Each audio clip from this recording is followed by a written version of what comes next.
NASCO konfransında bu il ilk dəfə iştirak eləyirdim.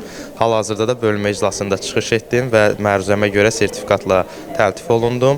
Düşünürəm ki, NASCO konfransının keçirilməsi, ələxüsus konstitusiya və suverenlik ilinə həsr olunması, bir tərəfdən gənclərin şəbəkələşməsi, eləcə də onların əldə etdiyi mühüm elmi nəticələrin təqdim olunması baxımından çox vacibdir və inanıram ki, növbəti illərdə də konfrans gənclərimizin şəbəkələşməsinə, elmi əlaqələrin möhkəmlənməsinə öz töhfəsini verəcəkdir. Bugün öz prezentasiyam, təqdimatımla elmi nəticələrimi bölüşdüm.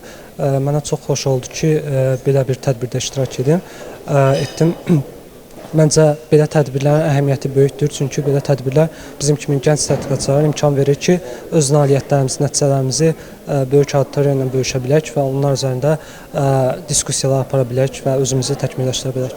Müzakirə olunan mövzular, verilən suallar düşünürəm ki, tədqiqat mövzuma xüsusi yeni bir baxış qazandırdı və bu cür konfransların təşkil olunması xüsusilə doktorantlar üçün, gənc tədqiqatçılar üçün böyük töhfədir.